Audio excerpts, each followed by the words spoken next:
अस्सलाम वालेकुम, मैं हूं मुनीज़ जहांगीर और आप देख रहे हैं प्रोग्राम स्पॉटलाइट। आज शहबाज शरीफ हुकूमत का 1 साल मुकम्मल होने पर वज़ीर आज़म ने तमाम वजारतों की कारकर्दगी का जायज़ा लिया और तमाम वज़रा को बुलाकर बताया कि पाकिस्तान डिफ़ॉल्ट करने के करीब था, मगर chief of army staff general Asim Munir और वज़ीर आज़म ने मिलकर पाकिस्तान को डिफ़ॉल्ट से निकाला। हमारी मईशत जो 1 साल पहले हचकोले खा रही थी और डिफ़ॉल्ट के बिल्कुल करीब पहुंच चुकी थी, बारकैफ आज अल्हम्दुलिल्लाह न सिर्फ हम डिफॉल्ट से निकल आए हैं, लेकिन शराइत का एक ये भी तकाजा था कि $5 बिलियन का जो गैप था वो हमने पूरा करना था।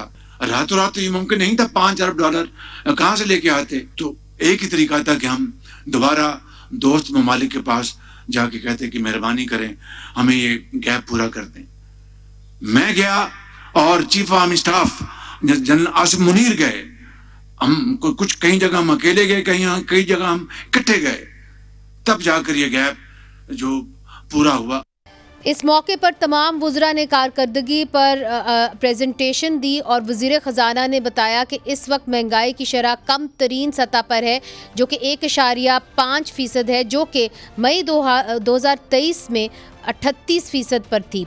वज़ीर ख़जाना ने कहा कि पाकिस्तान अब शदीद ज़रूरतमंद मकरूज़ यानी डेस्परेट बोरोवर नहीं रहा। पहली दफ़ा गवर्नमेंट ने अपना डेट बाय बैक किया है, and this is very important to signal to the market that government of Pakistan is not a desperate borrower anymore.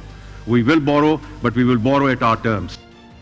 Pakistan की कारकर्दगी माशी और सियासी लिहाज से कैसी रही, हमें ज्वाइन कर रहे हैं शहबाज राना, सीनियर सहाफ़ी और तज्ज़ियाकार, और लेटर ऑन हमें प्रोग्राम में ज्वाइन करेंगे अहमद बिलाल महबूब साहब, जो डेवलपमेंट एंड ट्रांसपेरेंसी के सदर भी हैं।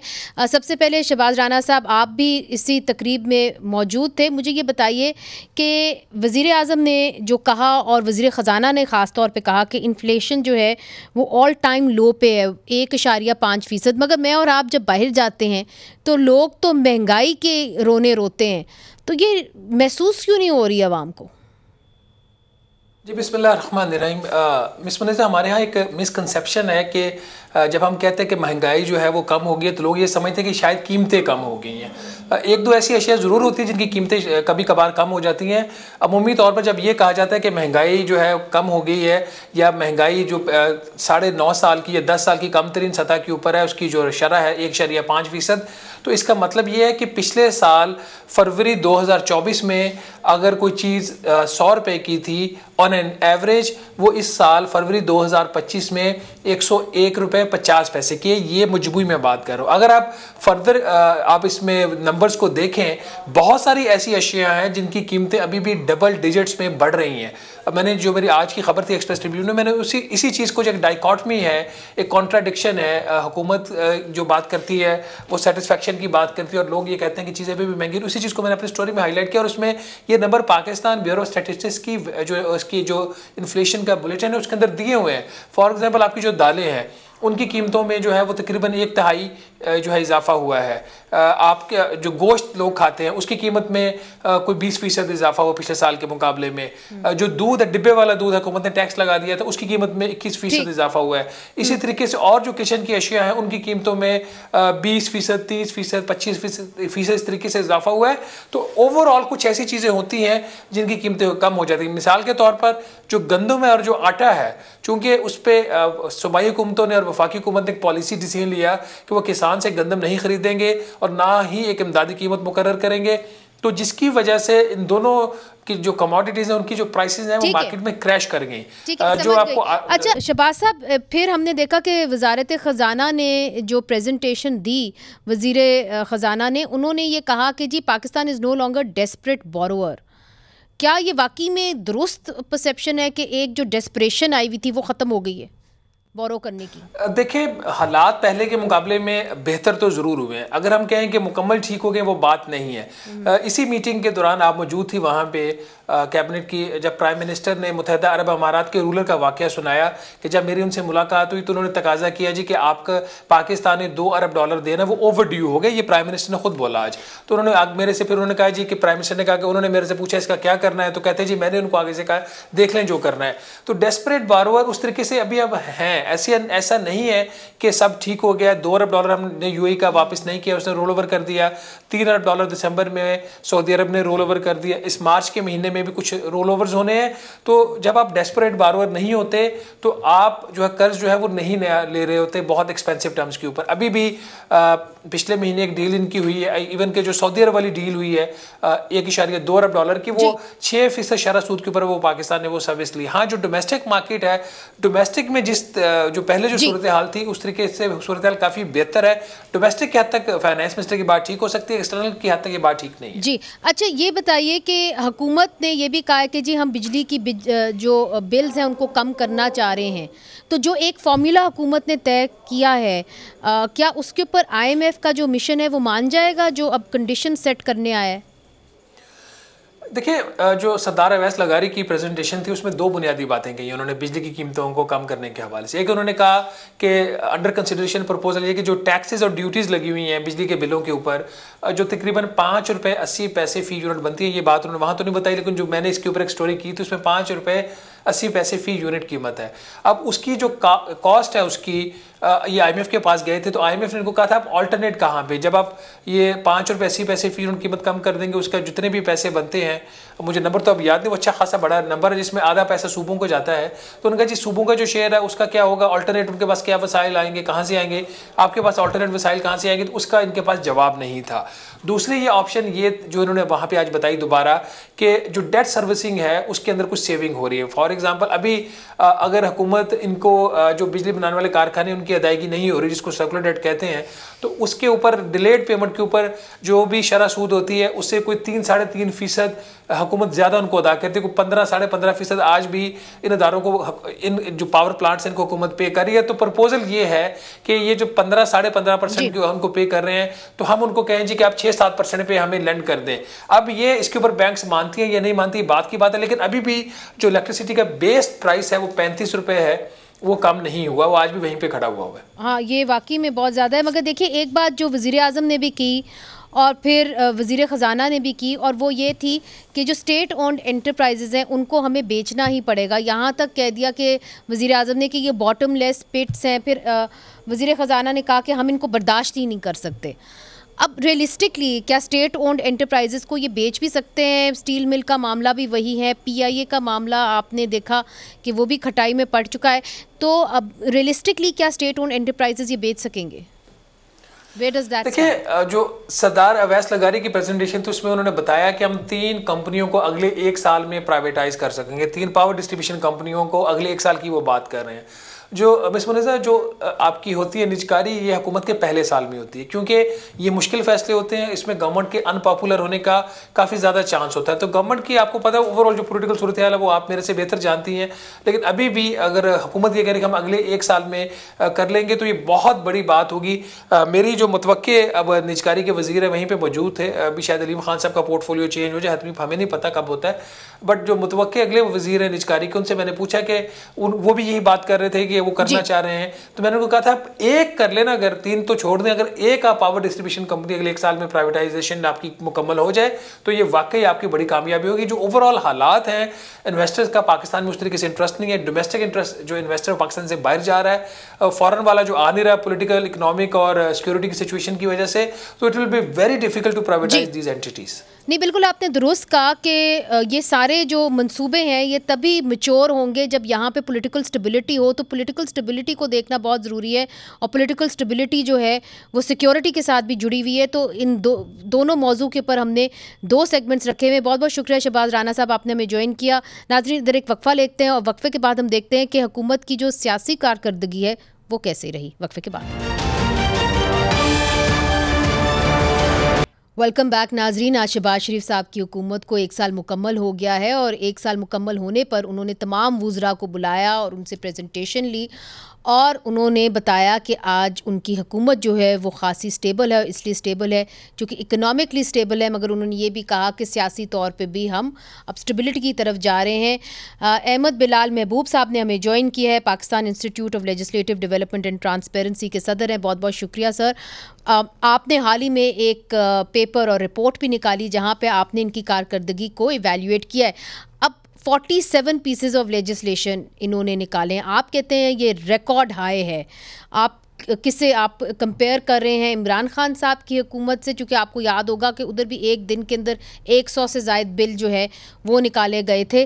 और इनकी जो बिल्स की जो क्वालिटी है, इसका आप कैसे जायज़ा ले रहे हैं? बहुत शुक्रिया। देखिए, हम तो इसका जायज़ा पिछली तमाम असम्बलियों के पहले साल से ले रहे हैं, उसका मुकाबला कर रहे हैं। तो पिछली जो हमारी जितनी भी असम्बलियाँ गुजरी हैं, उनके पहले साल में इतने कवानीन पास नहीं हुए। ये रिकॉर्ड है इस लिहाज से। लेकिन ये जो बात आपने क्वालिटी की है कि वो किस तरह के कवानीन थे, इसके ऊपर मुख्तलिफ आरा हो सकती हैं। उनके अच्छे या बुरे होने के बारे में लोग राय रख सकते हैं, लेकिन 12 लेजिस्लेशन हुई है और ये बहुत रिकॉर्ड लेजिस्लेशन है। इसका जो तरीक़ेकार था पास करने का, वो क्वेश्चनेबल था। यानी इसको कंसल्ट करना चाहिए था, को बहस होनी चाहिए थी, कमेटियों को भेजना चाहिए था। Unfortunately most of the laws committees को रेफर ही नहीं हुए, और असम्बली के अंदर भी उनके अंदर बहस के लिए मुश्किल से चंद एक आध घंटा कोई इस तरह की गुफ्तगू हुई है, वरना उसके ऊपर कोई बहस नहीं हुई। तो इस लिहाज से ये कमज़ोर लेजिस्लेशन का प्रोसेस था, जमहूरी तौर पे पार्लिमानी रिवायात के मुताबिक नहीं था। लेकिन बहरहाल बहुत ही अहम कवानीन पास हुए हैं जिन्होंने हमारी मुल्क की तारीख़ पे बहुत लंबा असर डालना है। मिसाल के तौर से अदालत और पार्लियामेंट का जो ताल्लुक़ है, जो इक्वेशन है, जो पिछले कई सालों से कायम था, उसको इन्होंने यकलख तब्दील करके रख दिया है। 26वीं आईनी तरमीम, जिसके खिलाफ वकला भी एहतजाज कर रहे हैं, फिर पीका के खिलाफ जो है वो सहाफ़ी एहतजाज कर रहे हैं। बिल्कुल जमहूरी रिवायात के हिसाब से चूँकि ये काम नहीं हुआ और लोगों की राय नहीं ली गई, उनसे डिस्कशन नहीं की गई और उनके मशवरे को बिल्कुल ही कोई अहमियत नहीं दी गई, तो इस वजह से सब लोग नाराज़ भी हैं और आवाज़ भी उठा रहे हैं, एहतजाज भी कर रहे हैं। ये इसलिए इनकी बहुत बड़ी कमज़ोरी थी। ये जो साल था, ये इंतज़ामी लिहाज से तो शायद इतना बुरा नहीं था, लेकिन जमहूरी रिवायात के हिसाब से और इंसानी हकूक़ के एतबार से ये बहुत ही कमज़ोर साल था। ये आप क्यों कह रहे हैं? क्योंकि अगर हम काबीना का मेकअप भी अगर देखें तो ऐसे चेहरे नज़र आ रहे हैं जिन्होंने, जो जनरल मुशर्रफ की काबीना में थे, जो फिर हमने देखा कि केयर टेकर में थे या इस्टेब्लिशमेंट की तरफ से वो आए थे। तो जो सिविल मिलिट्री बैलेंस है, जिसके ऊपर भी आप लिखते हैं, बात भी करते हैं, वो तो ऐसा लग रहा है कि मिलिट्री के फेवर में टिल्ट हो गया। जी हाँ, वो हकीकत ये है कि वो अभी इस काबीना के बनने से टिल्ट नहीं हुआ, उससे बहुत पहले से टिल्टेड है और बहुत हैवीली टिल्टेड है। और अब तो वो यूँ लगता है कि जैसे हमारे पॉलिटी का वो एक लाजमी सा हिस्सा बन गया है। अब लोगों ने और पार्टियों ने उसे इन जनरल एक्सेप्ट कर रखा है और उसी के मुताबिक वो अपने आप को पोजीशन करके काम चलाते हैं। शहबाज शरीफ साहब की सबसे बड़ी कामयाबी यही है कि वो इसको एक हकीकत के तौर पे तस्लीम करते हैं और उसके मुताबिक फिर काम करते हैं। उन्होंने पिछले 1 साल में जो काम किया है वो ना कर सकते अगर उन्होंने इस हकीकत को कबूल ना किया होता। तो ये एक बहुत अनफॉर्चुनेट बात है कि हमारे यहाँ अब ये एक तयशुदा एक बुनियादी हकीकत बन के रह गई है कि अब काम करना है तो इस हाइब्रिड निज़ाम के अंदर रह के ही काम करना है, वरना आप काम नहीं कर सकते। उन्होंने आज भी जिक्र किया, उन्होंने कहा कि चीफ ऑफ आर्मी स्टाफ और मैं इकट्ठे जो हैं हम गए और हमने मुल्क को डिफ़ॉल्ट से बचाया, उस तरफ उन्होंने हवाला दिया। मगर अगर हम बात करें अब ऑपोजिशन की, तो ऑपोजिशन की कारकर्दगी कैसी रही है? हमने देखा कि कुछ तो कमिटीज़ अहमद साहब फ़ाल पहले हो जाती थी, जिस तरह पब्लिक अकाउंट्स कमेटी, इतनी इंपॉर्टेंट कमेटी, मगर वो फ़ाल ही नहीं हुई और इसलिए चूँकि ऑपोजिशन जाके उनमें नहीं बैठती थी। तो ऑपोजिशन की कारकर्दगी को आप कैसे देखते हैं? चूँकि स्ट्रीट प्रोटेस्ट तो वो करते हैं, किस हद तक कामयाब हुए कि जो पार्लियामेंट के अंदर अपने उसके मैकेनिज़म्स हैं उसको इस्तेमाल करते हुए एहतजाज करना? ये बहुत अच्छा सवाल आपने पूछा है। यकीनन ये जो पार्लिमानी रिवायात और जमहूरी रिवायात पे पहले साल में पार्लियामेंट में अमल नहीं हुआ, उसका ब्लेम यकीनन गवर्नमेंट को भी जाता है, लेकिन उसका तकरीबन बराबर का ब्लेम या थोड़ा सा कम अपोजिशन को ही जाता है, क्योंकि अपोजिशन ने असम्बली को एजिटेशन के लिए इस्तेमाल किया। असम्बली के जो बहस करने के जो इंस्ट्रूमेंट्स हैं, कमेटियों के जो इंस्ट्रूमेंट्स हैं, उनको अगर इस्तेमाल करते तो इनको बहुत फ़ायदा होता, लेकिन इन्होंने एजुकेशन को तरजीह दी, क्योंकि उसमें एक बड़ा फैक्टर तो ये होता है कि मेहनत करनी पड़ती है अगर आप इंस्ट्रूमेंट्स को इस्तेमाल करें। लेकिन इसके बावजूद आप देखिए कि लीडर ऑफ द अपोजिशन जो है, उन्होंने सबसे ज़्यादा बहस में हिस्सा लिया। उनकी गुफ्तगू यानी टॉक टाइम जो है इस पूरे साल में तमाम MNA से ज़्यादा था। तो ये एक काबिले, उनकी हाज़िरी भी ज़्यादा थी और उनका टॉक टाइम भी ज़्यादा था, ये तो बहुत अच्छा था। लेकिन अगर इस तरह वो कमेटियों के अंदर भी हिस्सा लेते, जैसे आपने कहा पब्लिक अकाउंट्स कमेटी तो अभी हाल ही में ऑपरेशनलाइज हुई है, अगर ये पहले समझौता हो जाता और ये तय कर लेते कि इनको इन्होंने बनाना है चेयरमैन, तो बहुत अच्छा था। लेकिन ये बहुत अच्छी बात है कि एक रिवायत जो कि कानून में तो नहीं लिखी हुई कि अपोजिशन का आदमी ही पब्लिक अकाउंट्स कमेटी का चेयरमैन होगा, तो उस रिवायत को उन्होंने कायम रखा है और वो बन गए हैं, उन्होंने अपना इजलास भी शुरू कर दिए हैं। तो ये बड़ी, मैं समझता हूँ कि इत्मीनान बख्श बात है कि अगर, और बाकी कमेटियाँ भी बन गई हैं, उन्होंने भी काम शुरू कर दिया है, अगरचे देर से बनी है। तो मेरा ख्याल ये है कि अपोजिशन को इन इंस्ट्रूमेंट्स को, कमेटियों को, पब्लिक अकाउंट्स कमेटी को और असम्बली के अंदर सवाल पूछने को और तहरीकात जमा कराने को, यानी वो जो मोशंस होती हैं जिसके ज़रिए से आप एडजर्नमेंट मोशन है या दूसरी मोशंस हैं, वो उसके ज़रिए से चीज़ों को सामने लाते हैं, तो इनको पब्लिसिटी भी मिलेगी, मीडिया के अंदर कवरेज भी मिलेगी और असम्बली के अंदर भी चीज़ें यकतरफा नहीं चलेंगी। इसलिए मेरा ख्याल में अपोजिशन को अपनी स्ट्रेटजी पे कुछ गौर करना चाहिए। बड़ी दिलचस्प बात आपने कही है। चारों सूबों की अगर आप कारकर्दगी देखें, उनकी प्रोविंशियल असम्बलीज़ को देखें, तो आप क्या कहेंगे ओवरऑल? देखिए, इस बारे में हमने अभी अदाद शुमार इकट्ठे किए हैं, कर रहे हैं, वो हमारा स्टडी चंद दिनों के अंदर कंप्लीट होगी। लेकिन मैं पंजाब असम्बली के अंदर ख़ास तौर पे इस बात को तहसीन करना चाहूँगा कि नए स्पीकर साहब ने आते ही यहाँ पे बहुत सारे नए इनिशिएटिव ले लिए हैं और यहाँ पे उन्होंने असम्बली के अंदर जो कवानीन हैं, उनकी असम्बली से बाहर भी सिविल सोसाइटी के साथ भी कंसल्टेशन का पूरा प्रोसेस शुरू कर दिया है, ताकि जो पुराना असम्बली का हॉल था वो इस काम के लिए इस्तेमाल होता है अब कि वो कवानीन पे सिविल सोसाइटी के साथ डिस्कशन हो।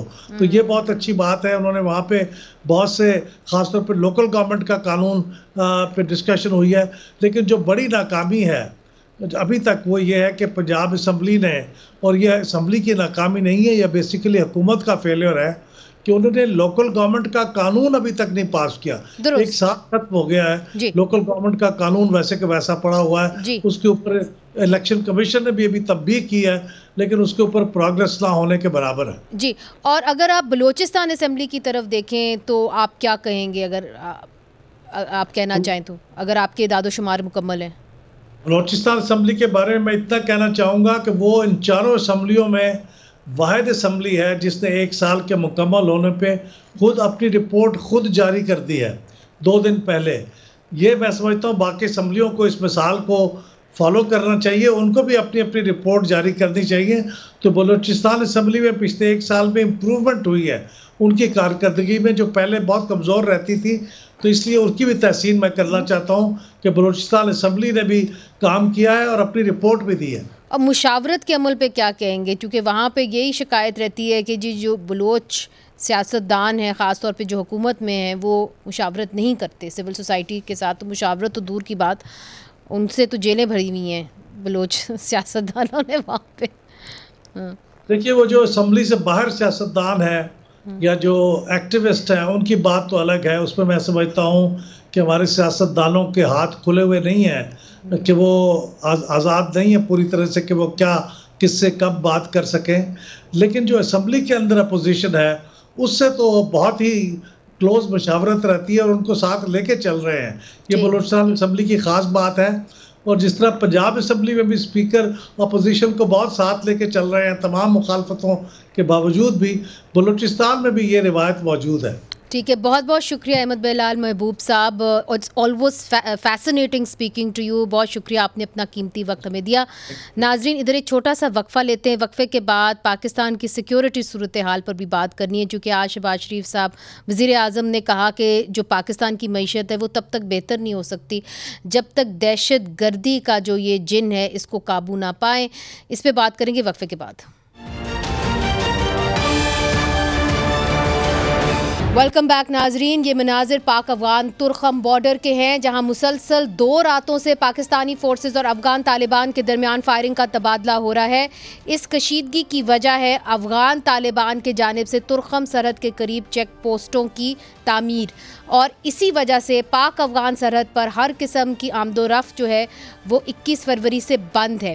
फायरिंग के नतीजे में पाकिस्तान के 6 सिक्योरिटी एहलकारों समेत 2 शहरी ज़ख्मी हुए हैं, जबकि पाकिस्तान की जो साइड पर फंसने हुए एक ट्रक ड्राइवर की जो हार्ट अटैक से उनकी मौत भी हो गई है।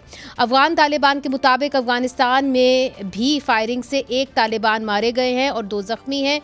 बॉर्डर की बंदिश की वजह से पाक अफगान तजारत को भारी नुकसान का सामना करना पड़ा है और सरहद के दोनों पार ट्रकों की लंबी कतारें जो हैं वो लगी हुई हैं, जबकि बॉर्डर पर रहने वाले 100 ख़ानदान हिजरत पर मजबूर हो गए हैं, चूँकि इनके घर भी फायरिंग की जद में हैं। अफ़गानिस्तान के साथ इस कशीदगी में कमी लाने के लिए एक वफ़द ने काबुल का दौरा करना था, मगर दारुल हुकूम हकानिया पर हमले के बाद ये मामला खटाई में पड़ गया है, चूँकि इस वफ़द का एक हिस्सा जो था, एक फ़र्द जो था हामिदुल हक हकानी, वो भी इस हमले के अंदर मारे गए। मोहम्मद अली दुरानी साहब इस मामले को बहुत करीब से देख रहे हैं। आपको याद होगा कि मोहम्मद अली दुरानी साहब जनरल मुशर्रफ के इंफॉर्मेशन मिनिस्टर थे। पाकिस्तान के मुक़्तदिर जो फैसला कुन हल्के हैं उनके करीब समझे जाते हैं। इस वक्त हमारे साथ मौजूद है। बहुत बहुत शुक्रिया दुरानी साहब, आपने हमें ज्वाइन किया। आप इस मामले को काफ़ी अरसे से करीब से देख रहे हैं। मुझे ये बताइए, ये जो अटैक हुआ है हमीदुल हक हकानी के ऊपर, इसका डायलॉग के ऊपर क्या असर होगा? कोई असर होगा जो डायलॉग करना आप लोग चाह रहे थे अफ़गान तालिबान के साथ? बिस्मिल्लाहिर्रहमानिर्रहीम। देखिए, ये तो एक इंतहाई अफसोसनाक वाक़या हुआ है, और इस वाक़ये के अंदर जो दूसरी तरफ के मतलब जो भी जिनको भी इसके लिए एक्यूज किया जा रहा हो, लेकिन ये एक बहुत ही तकलीफ दे वाक़या है। और हामिद तो हमारे छोटे भाई थे और बचपन से मैं पेशावर पढ़ता रहा हूँ, वो हमारे सामने बड़े हुए। वालिद साहब, उनके चचा, सब वालों से मेरा ताल्लुक ही रहा है, उनके भाई। इसलिए मैं तो ब्रीफ इस सारे वाक़ये के ऊपर, लेकिन मैं ये समझता हूँ कि ये वाक़या तो इस ज़रूरत को मज़ीद बढ़ा देता है कि इस रास्ते में मज़ीद आगे बढ़ा जाए और रिकन्सिलिएशन के लिए इक़दामात उठाए जाएं, क्योंकि जंग तो सिर्फ और सिर्फ नुकसान देती है, खून देती है, दुख देती है, लहू देती है। उसके नतीजे ना कौमें तरक्की करती हैं, ना मुल्क तरक्की करते हैं। अभी आप जो वाक़यात भी सुना रहे थे, इस वक्त पाकिस्तान के अंदर भी जो दहशत गर्दी के वाक़यात हो रहे हैं, उसके नतीजे में हमारे कितने मासूम। नहीं, वो तो दुरुस्त है, मगर दुरानी साहब, चूँकि आप चीज़ों को अच्छी तरीके से जानते हैं, हम चाह रहे हैं कि कुछ ख़बर भी आपसे हम लें, और वो ये है कि देखिए, ये एलामिया जो था ये तो मिड फरवरी के अंदर आ गया था ना कि जी हम जाएंगे वहाँ पे, तो फिर TORs बन जाने चाहिए थे। अब हम मार्च में बैठे हुए हैं, अब तक TORs क्यों नहीं बने? आपका अपना क्या अंदाज़ा है, क्यों नहीं बने? देखिए, मेरा इस सिलसिले में मेरा जो जहाँ तक मेरी इत्ला है, ज़्यादा इत्ला तो बहरहाल वो के पास ही होती है कि मेरी इत्ला के मुताबिक प्रोविंशियल गवर्नमेंट ने अपने TORs बना के जो है वो फेडरल गवर्नमेंट को भेज दिए हैं, और उनकी तरफ से वो उनके उसका इंतज़ार कर रहे हैं, उनके रिस्पॉन्स का। तो मेरा ये ख्याल है कि इसी रमज़ान के महीने में इस प्रोसेस को कहीं ना कहीं पहुंच जाना चाहिए, क्योंकि जब प्रोविंशियल गवर्नमेंट ने ये इनिशिएटिव लिया था, उससे पहले भी आर्मी चीफ भी वहाँ गए थे, CM KPK से भी उनकी मुलाकात हुई थी, और उसके बाद ये एक इनिशिएटिव लिया गया। उसके बाद फिर जो उनके थे अफगान एम्बेसडर्स हैं, उनसे भी वफद मिला KPK गवर्नमेंट की तरफ से, उन्होंने भी इस चीज़ को बहुत वेलकम किया। और जहाँ तक गवर्नमेंट लेवल है अफगान गवर्नमेंट का, वो भी इसके लिए विलिंग है और अपेरेंटली जो है वो हमारे एंड के ऊपर भी इसके ऊपर कोई इसमें कोई रेजिस्टेंस नहीं है। मेरा ख्याल ये है कि जो फॉर्मेलिटीज हैं गालिबन वो इसके लिए इशू बन रही हैं। और ये जो वाकया हुआ है, ये वाकया यकीनन ऐसे मामलात के रास्ते में एक वो तो बनता है, एक सवाल तो बनता है, लेकिन ये ऐसे मामलात को आगे बढ़ाने के लिए एक पुश भी बनता है कि ऐसे वाकयात जैसे बॉर्डर पे जो इस वक्त डिस्टर्बेंसेस हैं, जो आपस का टकराव पैदा हो रहा है, क्या तरीका है? कोई तरीका नहीं है इसके अलावा कि आप बातचीत करें, लड़ाई तो कर ही सकते हैं, वो तो मसला है। मगर दुरानी साहब, बहुत सारे लोग ये पूछेंगे, खासतौर पे पेशावर में जो लोग बैठे हुए हैं वो तो चाहते हैं कि अमन हो। वहाँ पे हमने देखा है कि उनका इलाका खैबर पख्तूनख्वा सबसे ज़्यादा डिस्टर्ब रहा है। वो ये पूछेंगे कि अगर कोई भी रेजिस्टेंस नहीं है पाकिस्तान की तरफ से, तो फिर फेडरल गवर्नमेंट ने TORs बनाने थे, TORs अभी तक नहीं बने। अली अमीन गंडापुर साहब ने फिर से ऐलान किया, उन्होंने कहा जी हमने अपना जिरगा जो है वो तैयार किया हुआ है। फिर अमीर मुकाम साहब का स्टेटमेंट आ गया, उन्होंने कहा कि ये जो TORs बनाने की जुरिस्डिक्शन है ये तो फेडरल गवर्नमेंट के पास है, प्रोविंशियल गवर्नमेंट के पास नहीं है, वो कैसे TORs बना रहे। तो कहीं ना कहीं तो रेजिस्टेंस है कि हालात इतनी तेज़ी से बिगड़ रहे हैं, दहशत गर्दी के हालात, आज भी वज़ीर आज़म ने इसका जिक्र किया, तेज़ी से बिगड़ रहे हैं, मगर किसी तरह के मुज़ाकरात शुरू नहीं हो रहे। मैं ये समझता हूँ कि ये बयानात वाला मामला नहीं है।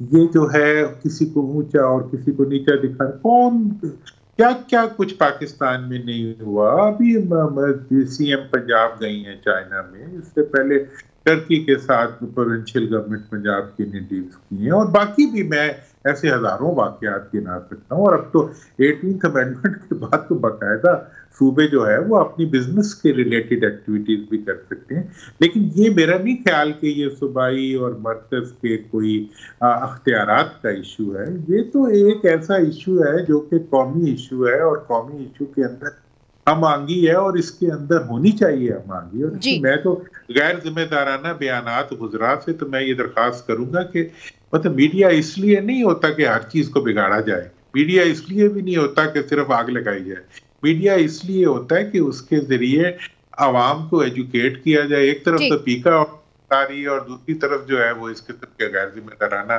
बयानात आ जाते हैं सुबाई हमारे लीडरान की तरफ से। तो मैं समझता हूँ कि सबको जरा तहम्मुल से देखना चाहिए खून कितना कीमती है जो बह रहा है। जी नहीं, आपने दुरुस्त कहा कि खून बह रहा है, और हैरत की बात यह है कि इस वक्त अफगान तालिबान जो हैं वो वहाँ पे काबिज हैं काबुल के ऊपर, अफगानिस्तान के ऊपर, और हकानी नेटवर्क जो है वो वहाँ पे उन्होंने इंटीरियर मिनिस्ट्री संभाली हुई है। तो सवाल ये उठता है दुरानी साहब, हमने तो सारी ज़िंदगी सुना स्ट्रेटेजिक डेप्थ के बारे में, तो क्या वो एक गलत जजमेंट थी कि जी वहाँ पे तालिबान अगर आ जाएंगे तो वो ज़्यादा फ्रेंडली होंगे पाकिस्तान की तरफ? वो बात तो अब सही नहीं लग रही। देखिए, अब मैं आपको अफगानिस्तान की पिछली 3 हुकूमतों के